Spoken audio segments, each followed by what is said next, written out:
The first 9 months of my coming here, I had no job. First 9 months. Yeah, it was tough. Wow. It was serious. And something very surprising. I got duped. That was technically what happened. And I think the first job I now got after then was litter picking. Litter picking. Yes. Tell us more about that. Yes. Okay. So while at that time, To the governor of Kaduna State, essay to commissioner for finance. Now, tell us more about that. yeah, For those who don't understand litter picking, Yeah, yeah. just litter picking is actually having stick and picking the litters on the floor and putting it in the bin, kind of.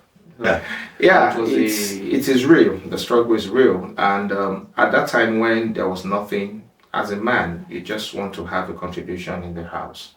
You know, so many things. I have some skills. I do forex trading, but I did that at some point. I lost money. Sorry. So and it's not point in Nigerian church is what money can solve. In the UK. Is what a good system can solve. Wow. 9 out of 10. You pray for good roads. You pray for electricity. You pray that your boss should pay you for the work you have done. You pray for your pension. You pray for pension that they pay you for what you have already done. So if you are fervent in praying those prayers, might look as if you are religious or you are more spiritual. But in reality, it's not. The real test of spirituality is that when in those times when you are getting all those things, when you are okay, you still factor God and you still recognize God in there. Somebody said, don't serve God for what you can get from Him, serve Him for who He is.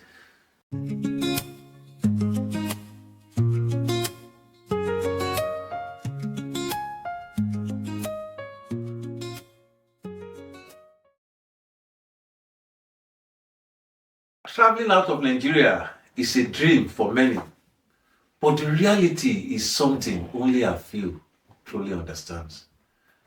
Talking about the struggles, the silent wins, the frustration, the nightmare, the disappointment, and so many of them. And that is what Naija Across Borders is all about. Welcome to another edition of Naija Across Borders. And today I have a special guest in the house. Somebody I've known for a while and somebody I respect so much. He's a pastor in Redeemed Christian Church of God. So we'll be hearing more about his own experience today. Let me welcome Pastor Tosin Tanimola. Thank you very much. How are you, Pastor? I'm fine, thank you, sir. You look amazing, you know. Thank you, sir. You look good, sir. Yeah, thank you for joining us today. For the sake of our viewers who are just seeing you for the first time, could you please tell us where you were living in Nigeria, what you were doing as a profession before you relocated to the UK? Okay, thank you very much, and thank you for having me here once again. So, I was actually living in Kaduna, Nigeria, which is the northern part of Nigeria, and at that time, I just finished one of the tenure because I was a special assistant to the governor of Kaduna, then Kaduna State, and after then I was a special assistant to the commissioner of finance in the Ministry of Finance and the then governor then. So after that time, appointment was terminated, and then I was just doing my normal practice as in private person. And that was when the idea of relocating came on board. Could we say because they terminated your appointment, joblessness, or what really prompted your relocation? What triggered that relocation? Well, it is not joblessness. Okay. It was not joblessness actually, because I have my younger sister that has been here for a very long time, and there has been a lot of pressuring that I should come, which I was not interested, at that time. But so many things happened alongside, and particularly what triggered it, because it was a matter between my wife and I and my younger sister, because we actually fought about it, and I told her I'm not interested, and I genuinely was not interested at that time. But something actually happened when my younger son actually was praying that God should protect us against kidnapper.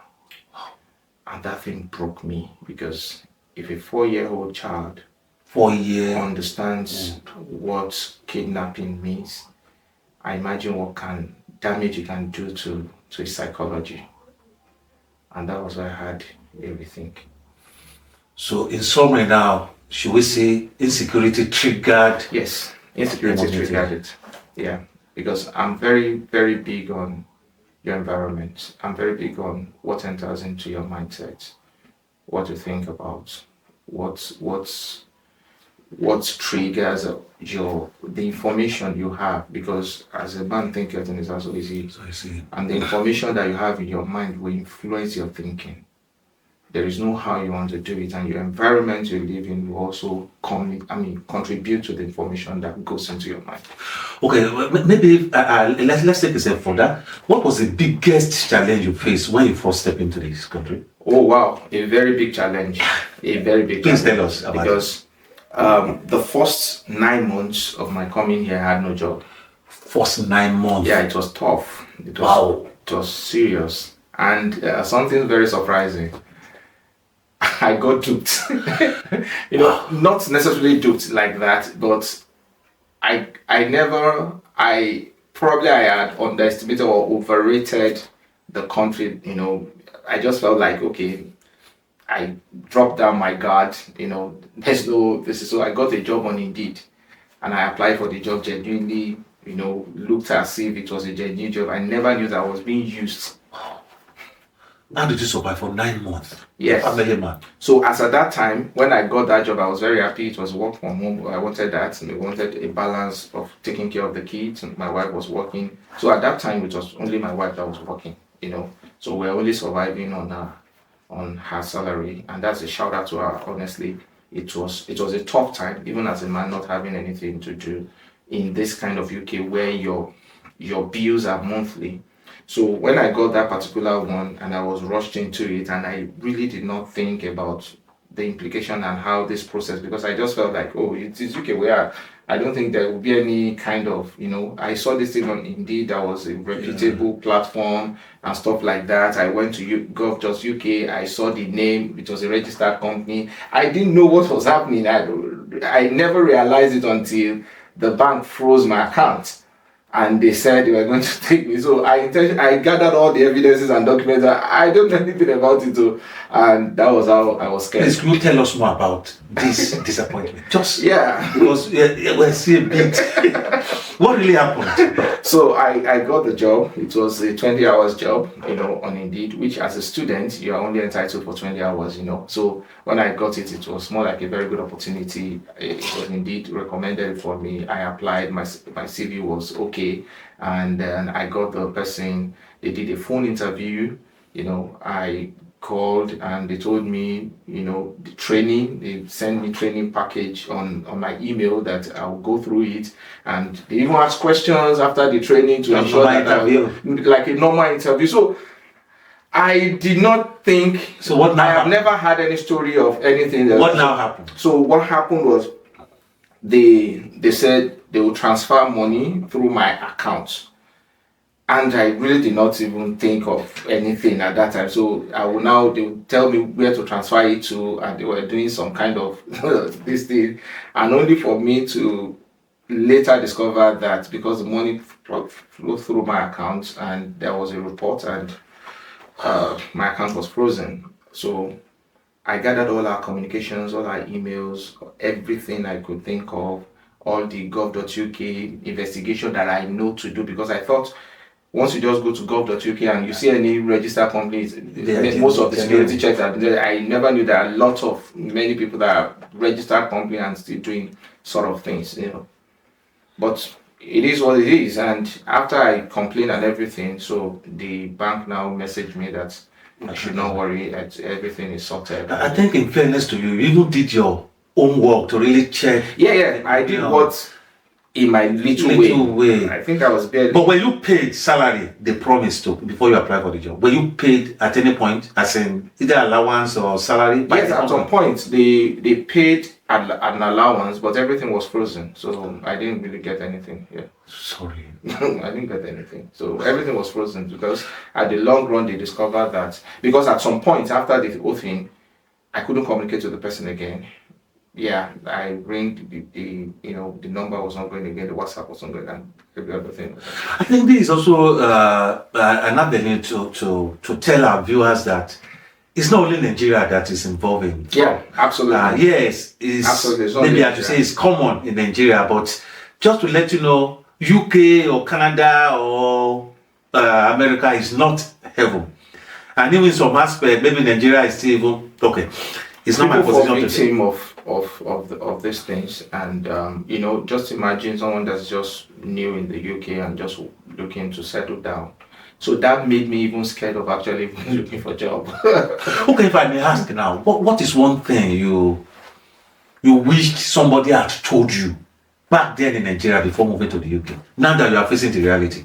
Well, to some extent, I think I did quite a number of research on my own. So I wasn't expecting any drastic relocate immediately I come, honestly, to be fair. I have this ideology that relocation comes with challenges. Even within Nigeria, if you relocate from Kaduna to Lagos, you're going to face challenges. In fact, Kaduna to Lagos is even very far. If you relocate from Kaduna to Abuja, you discover that the lifestyle, the expenses, the people, so many things differ from where you're coming from. And you're going to face some level of challenges before you get in. And I'm happy you mentioned challenges, so you were prepared for this. So I knew. So it's just I don't know the type of challenges. So what kept you going during this 9 months of joblessness? You permit me to use that word. 9 good months. Yes. What kept you going? Well, at that time, I looked when I have understood and I've grown to the level that when there are challenges, in every mess there is a message. And it is for you to sit back and look for what the message is in that mess. And that was when it was painful. I started looking at what can I do. I found myself in it. I tried my best. It's not working. And then what can I do? And I think that was when I started the online ministry, my prayer ministry. From every mess, there is a message. Yeah. So it was from there I started the prayer gym that we do every month, and it's still running till now. So and I just felt like, you know what, God, you have everything. And when things like this happen, just take glory. Anything you want to do, do it. So that was technically what happened. And I think the first job I now got after that was litter picking. Litter picking? Yes. Tell us more about that. Yes. Okay, so while at that time, to the governor of Kaduna State, essay to commissioner for finance. Now, tell us more about that. Yeah, it is real. The struggle is real, and at that time when there was nothing, as a man, you just want to have a contribution in the house. So many things. I have some skills. I do forex trading, but I did that at some point. I lost money. Sorry. So and it's not consistent. So there are so many things you cannot do. I'm an IT person. I have some skills at hand, but it's not just coming, and I don't know what to do. So I got somebody told me about the job they go for in York. York is about 2 hours from Sheffield, and so my register I put in for it, and the only available thing for me to do was litter picking. Picking, for those who don't understand litter picking, litter picking is actually having stick and picking the litters on the floor and putting it in a spin, kind of. And it was a race course, kind of a polo tournament. Okay, polo tournament. Okay, yeah. Now picking, bottle water, picking, litter picking. And at that time, I just. Yes, sometimes it turns on you and like, oh, how did I get here? But it's just what it is. I just started, I was just doing it joyfully. As I was doing it, I was speaking in tongues, I was praying. He gave me an avenue to pray because I was working, I was praying, I wasn't talking to anybody, I was just communing. And later on, I think I did that for like 2 days. Yeah, it's not for long. It was just at that time I just needed something to do, to just come in as a man, And after that time, They had another tournament, I think, after some weeks after. So the later become was not even available. So it was not in UK. Okay. So the later become was not even available. So what was available is washing plates. Wow. So and I started washing plates. Washing plates in public. Yeah, washing plates in kind of restaurant. So I met another Nigerian man there, and we got talking. I think it's from Port Harcourt. The man has a construction company. Yeah, He's CEO of the company. And when he showed me his house in Nigeria, I was like, "This is what it is." So we consoled ourselves. As he's watching, I'm rinsing. As I'm rinsing, as I'm watching, he's rinsing. And I think if I may come in also here, even though you are the one talking, in my own struggle in the UK, I've met a bank manager. Doing here, we met this is a bank manager. You know, this is not to discourage. So, okay, at this point, before I ask you the next question, I just want you to look at your camera and tell that young man who is planning to relocate right now, what is your advice? Yeah, it's not all bed of roses. You should have why you are going there, and then there will always be challenges. You know, the UK system is designed no matter who you are, where you're coming from. You literally start from It will humble you from the ground up. So it's no longer like that. That was my story, but I don't do that again. I work from home. I work hybrid. I'm much more relaxed now. So before I forget this question, I've met people in the UK, you know, in my little experience, family challenge, you know, because, like you say, adaptability, because the man could not adapt. I think I had my own share of the story. The first 6 months of being in this country, it was problem between my wife and myself because, you know, she goes to work, I go to work, we come back, I want to cross leg, thinking we're still in Nigeria watching football, and in the night, you still want to hold her, cuddle her head. She became somehow. So what advice do you have for men in the UK that are struggling with adaptability? Like you said, imagine a bank manager who had like 2-3 hours made and now coming to the UK, now trying to wash plate, and some people, because of, should I say, culture, I'm a title man, a chief in my village, you know. What advice could you give? Because many homes are breaking, either would like it or not. yes, to participate. You cannot be a spectator in the UK if you want things to work. You have to be a participator. You have to work with the children. If you have little kids, you know how to change them, how to bathe them and stuff like that. I even enjoy doing it. You wash plates very well. It's like you're excited watching them. I love that you wash plates as a father. You clean house, you know, and to some extent, it makes you bond more with the family, more with the children. Love that. Many homes are breaking, and it's very pathetic, and that's what I think everybody, especially men, have to actually bring themselves down. Because if you ask yourself, what will be the consequences or reward of what I do? If I don't do anything, if I insist, if we break up, what will happen to the future of my children? And there's no point, because it gets to a point in your life that it's not about what you get, it's about what you leave. That's the difference in things. At a certain stage in your life, you want to acquire, you want to get things, it wants to be in your name. But you get to a point in life that is no longer about you anymore. It's about what do I leave to the people that are coming. Most importantly, the first people is your family, your children.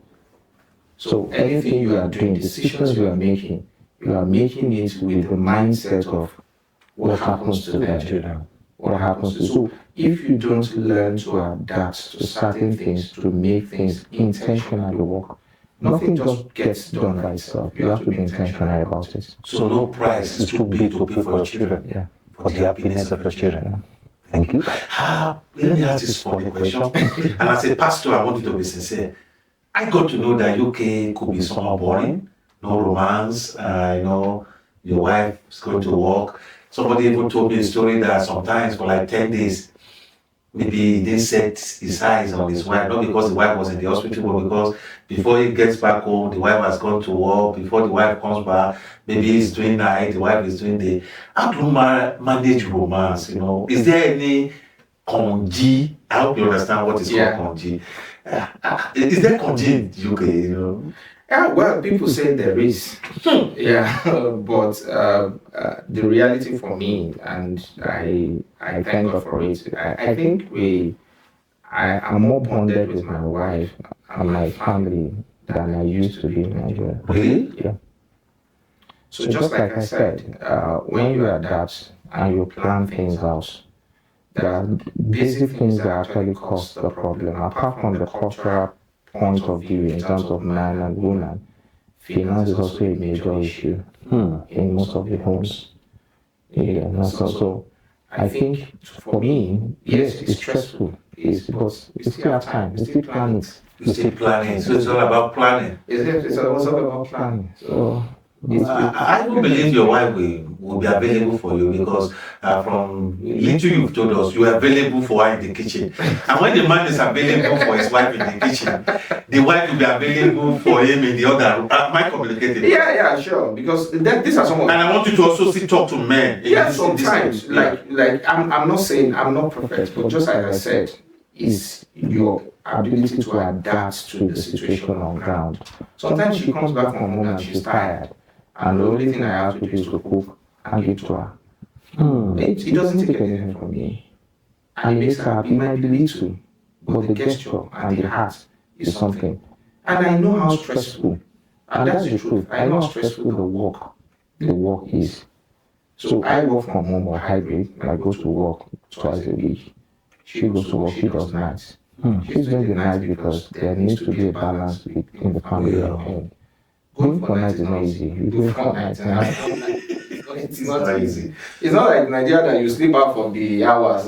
You cannot even sleep. You sleep like this camera. That is when you are gone. You lose your job. So, and these are some of the little things. It's not every time, but it's just little time. It also goes a long way.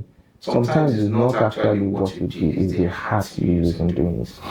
Okay, I think at this point also, one of the things we still want to achieve in this broadcast is to help families who are still struggling to bond. Like my guest said, adaptability, and I think this message goes to men out there. Support your wife. Pastor Tosin, is there anything you miss about Nigeria? Yes, there are many things I missed. I miss the weather. I miss the people. Okay, let me put it this way. What are the three things you think Nigeria does better than the UK? Three things you think all Nigerians do better at home than what we experience in the UK? I think we have a very good community life in Nigeria. Community life. Yeah, we have a very good community life. Yeah, things might be bad, but honestly, the people are not bad. The people are not bad. Yeah. One. Yeah. So are you saying Nigerians back home are better than, I don't know how to put it? Yes, somehow. And it's a complex thing to answer because there are many factors that contribute to what makes people react to things and stuff like that you might deem as bad and stuff like that. But generally speaking, I think, and Nigerians are happy people. Okay. I said two things. You've mentioned one. Two? I don't miss the food because I still get the food. Okay. So, somebody said one of our guests, the pastor religion, the way they practice Christianity. To him, okay. No, I don't think so. You don't think so? So there are many problems we have in practicing Christianity, and until you become not religious but spiritual for yourself, it becomes a problem for you. Because people say they lose their Christian faith when they travel to abroad, but I don't think it's so for me. Okay, I think this is one of the questions I reserved for later. But now, since we are talking about religion, let me put it this way. As a pastor, do you think the way they practice Christianity in the UK, or compare Christianity in the UK and Christianity back home, which one do you think, should I use the word better? To you, which one do you think, since we are talking about Christianity now? What is your perspective about it? It depends on how we measure. If we measure Christianity from the biblical front, because give and take, let's assume 10 prayer points in Nigerian church is what money can solve. In the UK. Is what a good system can solve. Wow. 9 out of 10. You pray for good roads. You pray for electricity. You pray that your boss should pay you for the work you have done. You pray for your good pension. You pray for pensions that they pay you for what you have already done. So if you are fervent in praying those prayers, might look as if you are religious or you are more spiritual. But in reality, it's not. The real test of spirituality is that when in those times when you are getting all those things, when you are okay, you still factor God and you still recognize God in there. Somebody said, don't serve God for what you can get from serving for who He is. So in summary, Christianity in Nigeria and Christianity in the UK, which one do you prefer? That's a very tricky question. It is. Because I go to a Nigerian-based church. Yeah. But be sincere. This is. I think for me, I think I will say both.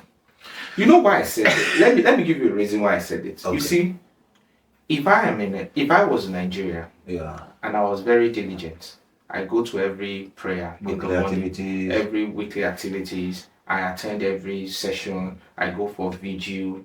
And the intent and my intention for attending all those things was because of what I want to get. And I now get to the UK. I discovered that the car I was praying for, I could get it on finance without anybody there. The house you were praying for, I don't have to pray for somebody to pay my salary before when I finish work. And that's the reality of many people that were very fervent in Nigeria. And you get to the UK, you saw no need of actually even going to church. Because on Sunday is when you pick shifts, and the pay for Sunday is higher than the weekly pay, and that becomes a reason. So it now boils down to what your Christianity was on in the first place.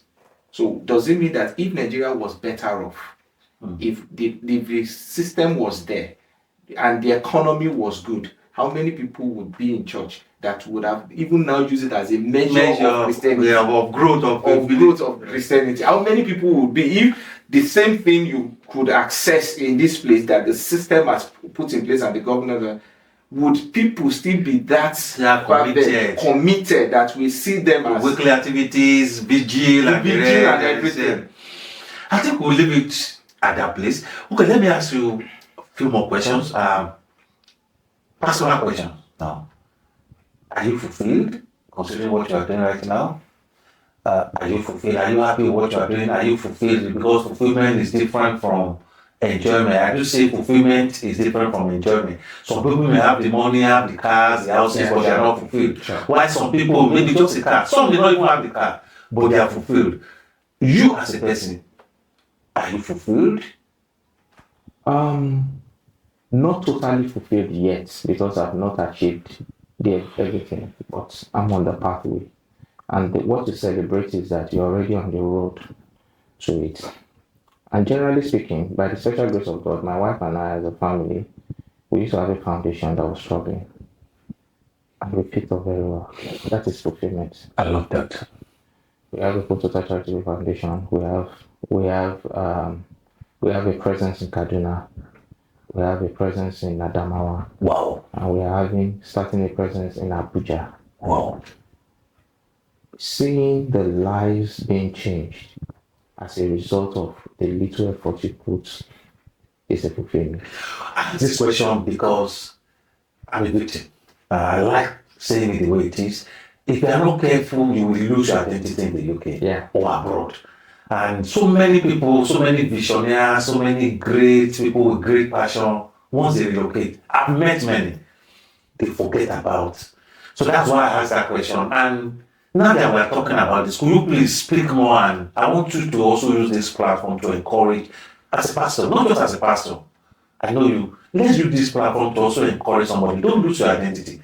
Yeah. So that when you are 60, you don't regret it and you look back. Yes, you may have the money, you may have the house. Yeah. What will you be remembered for? Yeah. Achievement is different from fulfillment. You can achieve and not be fulfilled, but you can never be fulfilled and not have achieved. So, because your own definition of achievement is in that fulfillment. And this is what I tell people. So, when you get to a place, what am I doing that makes me a fulfilled person? I was talking to somebody recently. I said, one of the greatest things that scares me is you're on your deathbed. And you look at opportunities you should have taken. You could have life you should have impacted. I love that. But you never did. It becomes a regret. So when we started, there was not because we had money. And success is leverage. So to us, to me, coming to abroad, having more exposure, being in a place is a leverage. It's not a destination. It's not a finality. It is a leverage for you to do certain things and go back. I believe in giving back. And that was when we started the foundation. We came up and we started Rights Conference for the orphan children. We had the first year, we had about 6 orphanage homes represented, 10 children from each of the orphanage homes. That's 60 children. Now, what we did in the Rights Conference is to give them exposure. Now, this is different from just going to the orphanage homes and just dropping things. We want to give them the sense of possibility, because what you see, you believe more in it. That is possible. Last year we had This last year, we had 10 still the foundation. Yes, we still run it. This last year we had 10 children from 10 orphanages, which were 100 children. Yes, and we give each orphanage home, so we have 10 orphanages, we give them loads of items. Understand. We're able to do this from the It's a yearly event. It's in fact, what's the name of the foundation? Who knows? The foundation is Protota Charitable Foundation. You can check us on Facebook and on Instagram and on TikTok also. Look at the screen, you see the name there. Yes. So in that place, the Rights Conference is just a yearly thing, and what we do is that we want to help them to showcase who they are and take them out of the 4 walls of their home to see possibilities. They come to a conference and the excitement, the excellence we give to them, we give them a conference tag, we give them a conference pack, so many things. They do their own vision, but currently we are doing mentorship with them, and we are using the 7 Habits of Highly Effective Teens by Sean Covey. And that is the book they are reading currently. We have mentors that go to the orphanage homes and do sessions with them. I love that. And it is not just developing their minds. And we have a basketball academy in Adamawa. And these are children, some of them in IDP, some of them have lost their parents in orphanage. We are trusting God that we enter Division 2 of Nigerian Basketball League. Really? Yes, for the Protota basketball. And this is a sport aspect that is giving hope. In that sport academy, they're also using the book 7 Habits of Highly Effective Teens, because it's beyond just what they do. It is changing them from inside out. One person will hear that one and like, this is the point at which it becomes, and that's the fulfillment. That somebody now comes. This was my wife's vision. I had to support. I was co-founder with her. We were able to do much more when we came to the UK than we did in Nigeria. Yeah, I think I need to come in briefly here to encourage somebody. I run the foundation too, which I run Career Connect and Information Initiative. I hosted about 10 secondary schools in Cuba, then in Abuja. I've also been to orphanages. I think in partnership with 2 other NGOs. About 10 years ago, we had like a show for them in Sheraton Hotel, then Sheraton Hotel in Abuja, where we brought some celebrities. I love what you are doing, and I want to encourage someone, don't lose yourself, don't lose your identity. Yes, UK, Canada, wherever you are, may be tough, but don't lose your identity. What will you be remembered for? That is the question. So that when you are in your sick bed, or when you are old, like my brother said, in your 80s or 90s, we are not wishing you death early, when you look back, so that there won't be any regret. Let's move further. If I may ask you this question, what are the 3 things you think if Nigeria should get right? We discourage people from jackpotting, and we encourage people from jackpot dying. You know what I mean? We encourage people from those who have relocated to go back home and invest, and we discourage, because so many people, they just want to escape. Anywhere to some people is better than Nigeria. Absolutely. Yeah. So what are the 3 things you think government peradventure a government official is watching it. Really, I don't even think we need three things. I think we only need one thing. When I came to the UK newly and I looked at everything that was happening, it was more like a prototype of what happens in Nigeria. At least I'm young, but I'm not that young. I still remember when we used to have a postal service. When the postmaster comes to your house, I remember very well, and drop letter in your house and stuff like that. Yeah. It is what is still happening. I see UK as exactly what we used to have that has been dilapidated. And I asked myself a question: what is that one thing that we are actually missing? Is it power? Is it infrastructure? Is it technology? But I don't see anything in all those ones. I think the only single thing that if we can fix in Nigeria, can fix every other thing, is justice. Justice. Yeah. That is deep. Because if there are consequences for people's corruption, it will deter other people. That we have, if there are reward system for people that do well, it will encourage strengthen the institution.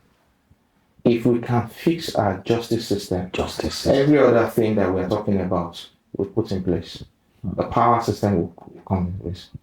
If you fix power, it will not be sustainable if the justice is bad. Because if the institution tries to suppress you, where do the poor man go to that they can get justice? And it can be a deterrent to other people that might want to attempt that. I have a question coming. Yeah. You promise to answer this question sincerely. Yes, I'll be sincere. Is living in the UK better than living in Nigeria? Yes or no? It's not a yes or no question. No, I want yes or no. Because the sincerity is that you need to look at the metrics of what you want within the UK system. For instance, now, if something I fancy is, I just want my private life. Again, power, no problem. Water, no problem. Security, to some extent. Not very secure, of course, 100%. To some extent, I can get that. Some people are okay with that.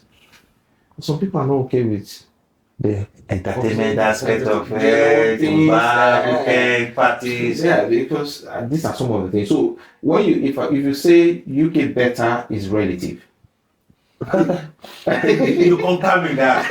Okay. Is UK overrated?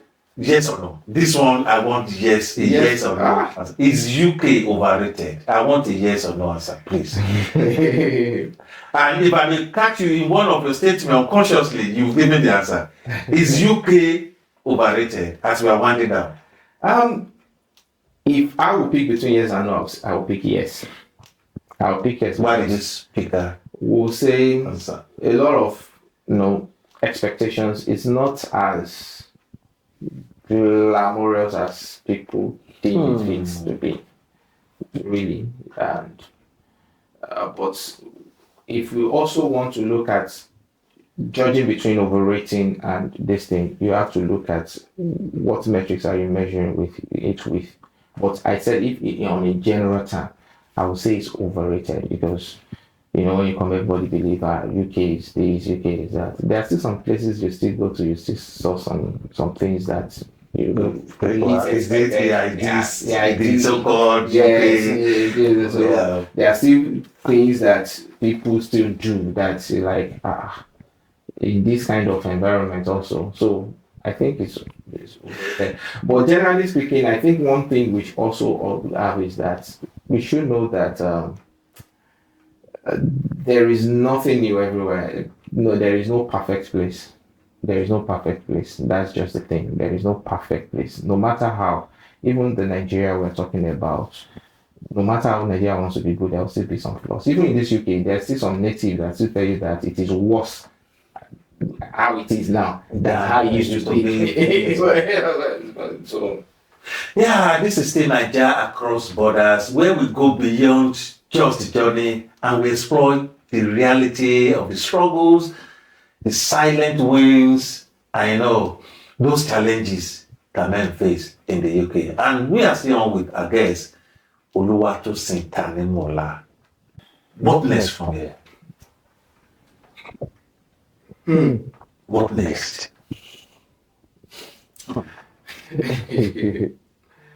Oh, well, I can't. I still have very, very strong belief of giving back and going back. that That's it's personal thing, but but home is home, home. Hmm. no No matter matter what. what.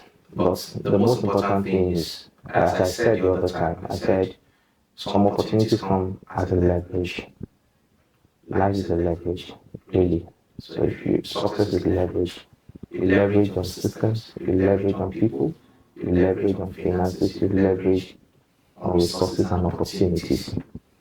So So I I still still believe believe in in giving giving back. back. I'm I'm very very big big on on impact. impact. If you You know, know, in in my my preachings, preachings, everything everything around around me me is is how how our our lives lives can can make make impact. impact. I like that. I like that. I think, like Like somebody somebody wanted wanted to to say, say we we have have familiar familiar spirit. spirit. It's You not know, the they one want to to be be cast cast out, out, you you know. know. Nigeria is a great country. Nigeria is a great country. And many of us still believe in going back home. And I'm so happy that you have one of such, including myself. We still want to come back home and make a positive impact. Final question. What advice do you have for Nigerians who are not just in the UK, Nigerian diaspora? Because so many people, as soon as they, should I use the word escape from this contest, as soon as to them they escape the insecurity, the hardship in Nigeria, they say bye bye to Nigeria. And many of them 10 years, 20 years. So, what advice do you have for such people? Um, just as I said, home is home, and no matter how we want to look at it, yes, Nigeria is not where we want it to be. Nigeria is undergoing so much challenges, but we shouldn't lose faith in the possibilities that can come from it. Yes, we have bad leadership, we have bad governance. We cannot paint it. It is bad in the sense, but there is still hope for Nigerians, and we coming here, just like I said, it's also a leverage. We have seen things, we are exposed to things. Most of the things I see here, the first thing that comes to me is how it can be useful at home, and it just comes spontaneously. And I know many people, so we should not lose faith. That's my advice. We should not lose faith in the system in Nigeria, and we should also participate, make our little efforts, because everything that works well, it requires little. Like Yoruba will say, about your wall life So, what is your own contribution? Don't just complain about what is not going right in Nigeria. You can make positive impact. I can make positive impact. With our collective positive impact, Nigeria will be a great country. The final session, which won't take more than 1 minute, I want us to be spontaneous about it. I will just ask you 10 simple questions. Nigeria versus UK. You know, maybe in terms of food, Nigeria versus, okay, you are not. So, number one, when it comes to food, Nigeria versus UK, which one do you prefer? Nigeria for life. Nigeria for life, Amala. Where are you from in Nigeria? I'm from Ogbomoso. Amala, Oyo State, Nigeria for life. Okay, when it comes to weather, Nigeria or Nigeria. Nigeria, Absolutely. Nigeria too. When it comes to work culture, I believe you understand the system. Work culture at the present level. Yeah. I prefer UK. UK, that's 2-1. Social life, Nigeria or Nigeria, abroad? yeah. Nigeria, 3-1. Family life, Nigeria or abroad? UK. UK, so that is 3-2. Ministry, so spiritual life, Nigeria or abroad? I've got you again. 3-2. I think Nigeria. Nigeria, that is 4-2. I make more impact there. Raising children, Nigeria or Nigeria. 5-2. Healthcare, Nigeria or abroad? Yeah, okay, 5-3. Life after retirement, even though you've answered similar question, Nigeria or abroad? Life after retirement? Is it to live or benefit? Okay, where do you want to live after you retire? Okay, of to course, live. Nigeria. Nigeria, okay, that is 6-3. And the final question. If you had to choose where feels more like home, Nigeria or abroad? Where feels more like home, you know? Nigeria. Nigeria. With caveat. So that is 70. Then what are you doing in the UK? 7 against 3. Yeah, this is still like with Scambia. Okay. Yeah, thank you, Pastor Oluwatosin Tanimola. It has been so amazing having you. And sincerely speaking, I still want to thank you specially.